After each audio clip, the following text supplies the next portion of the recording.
The American political system is a system of image. It's a system of media manipulation every day. It is a PR system. I want Europe to lead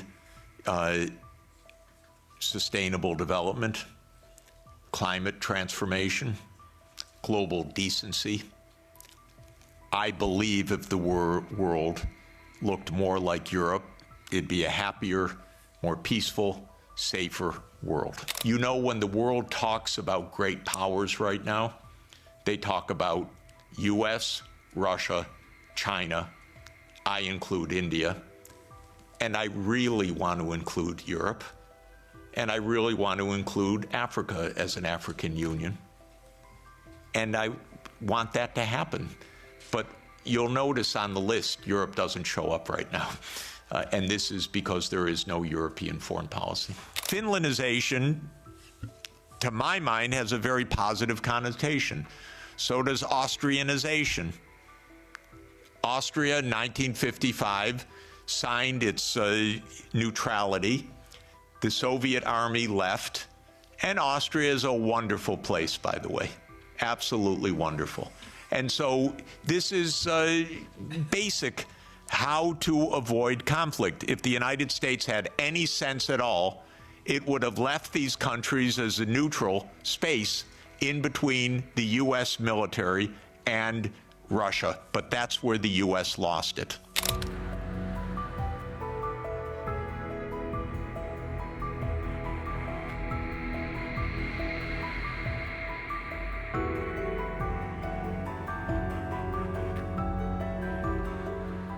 I've lived through every administration. I've known these presidents. I've known their teams.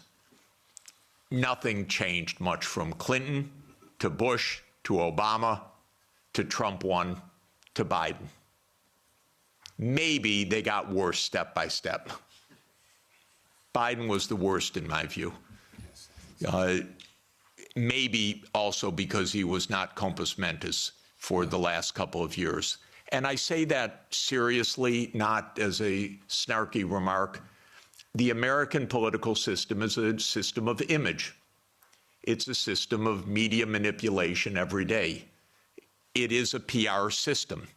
And so you could have a president that basically doesn't function and have that in power for 2 years and actually have that president run for re-election. And one damn thing is he had to stand on a stage for 90 minutes by himself. And that was the end of it. Had it not been that mistake, he would have gone on to have his candidacy, whether he was sleeping after 4 p.m. in the afternoon or not. So this is actually the reality. Everybody goes along with it. It's impolite to say anything that I'm saying, because we don't speak the truth about almost anything in this world right now.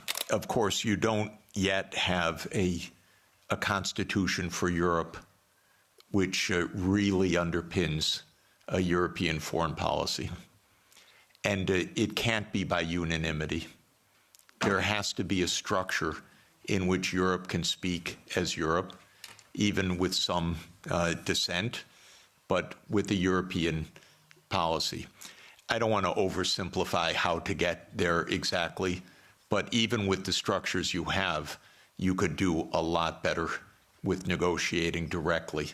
The first rule is your diplomats should be diplomats, not secretaries of war.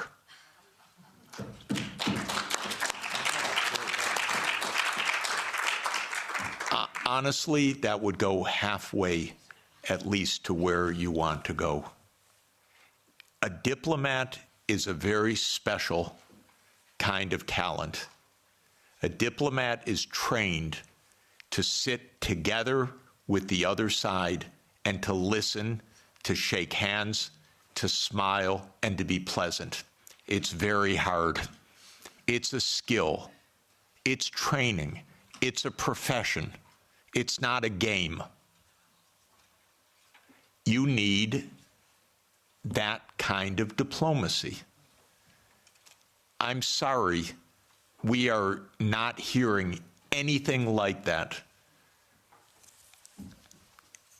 I'll just make a couple complaints. First, Europe is not NATO, as I said. I thought Stoltenberg was the worst, but I was wrong. It just keeps getting worse. Could someone in NATO stop talking, for God's sake, about more war? And could NATO stop speaking for Europe, and Europe stop thinking it's NATO? This is the first absolute point. Second, I'm sorry, but your High Representative Vice Presidents need to become diplomats. Diplomacy means going to Moscow, inviting your Russian counterpart here, discussing. This doesn't happen till now. So this is really my point. Now, I believe that Europe should become more integrated and more unified in the years ahead. I'm a strong believer in subsidiarity. So we were discussing, I don't think housing policy is really Europe's main issue. I think this can be handled at the local level or at the national level. I don't see it as a European issue, but I don't see foreign policy as being a 27-country issue. I see it being as a European issue. And I see security being at a European level. So I think things need to be readjusted, but I'd like to see more Europe for truly European issues and maybe less Europe for things that are properly subsidiary to Europe at the national and the local level. And I hope that such an evolution can take place. You know, when the world talks about great powers right now, they talk about US, Russia, China. I include India. And I really want to include Europe. And I really want to include Africa as an African Union. And I want that to happen. But you'll notice on the list, Europe doesn't show up right now. And this is because there is no European foreign policy. I don't believe there is a collective West. I believe that there is a United States and Europe that are in some areas in parallel interests and in many areas not in parallel interest. I want Europe to lead sustainable development, climate transformation, global decency. I believe if the world looked more like Europe, it'd be a happier, more peaceful, safer world. And longevity and better food, by the way. But just saying, in any event, Europe has a vocation that is rather different from the American tradition and, frankly, from the Anglo-Saxon tradition, because it's been 200 years of Anglo-Saxon hegemony or aspirational hegemony. The British still believe they run the world. It's amazing what nostalgia means. They don't even stop. It's almost like a Monty Python skit, actually. But in any event, where was I? I'm thinking of Monty Python when the knight gets all his limbs cut off and says, "Everything's fine, I'm victorious." That's Britain, unfortunately, and so it's really terrible. So no, I don't believe in the collective West. I don't believe in the global South. I don't believe in all these geographies don't even make sense because I'm actually, I look at maps a lot, and the global South is mostly in the north, and the West is not even west, and so I don't even understand what this is about. I do believe that we could be in a true age of abundance if we got our heads on straight. We're in the biggest technological advance in human history. It's truly amazing what can be done right now. And so what do we need to do that? In my view, we need peace, most importantly. And my basic point is there are no deep reasons for conflict anywhere. As every conflict I study is just a mistake. It's not, we are not struggling for Lebensraum. That idea that came from Malthus and that became a Nazi idea was always a wrong idea. It was a mistake, a fundamental intellectual mistake. An intellectual mistake, by the way, because leading scientists adopted the idea that we had race wars, we had national wars, we had wars of survival because we don't have enough on the planet. As an economist, I can tell you, we have plenty on the planet for everybody's development. Plenty. We're not in a conflict with China. We're not in a conflict with Russia. If we calm down, if you ask about the long term is very good, thank you. The long term, if we don't blow ourselves up, is very good. And so this is what we should aim for, a positive shared vision under international law. Because of our technology, things operate at a regional scale now. It used to be, it was villages, then it was small areas, then it was unification of countries. Now it's regional. That's not just because regions are wonderful, it's because the underlying technological realities say Europe should be an integrated area by transport, by fast rail, by digital, and so there's Europe. The politics follows the technological realities to a very important extent. We're in a world of regions now.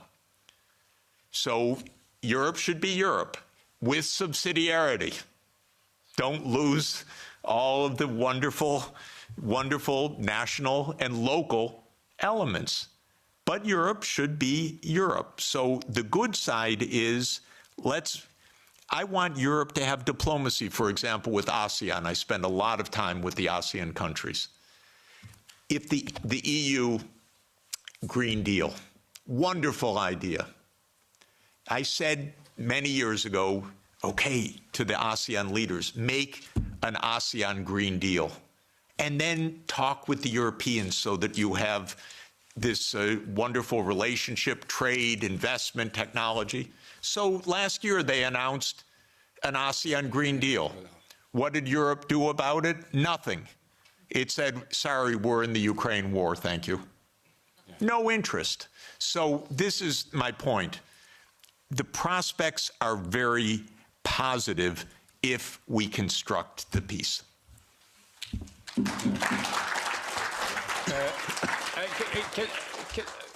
Because we have to go, I get all the time messages that I should leave the room. Short. So something very short? Yeah. It's quite short, sorry. Yeah.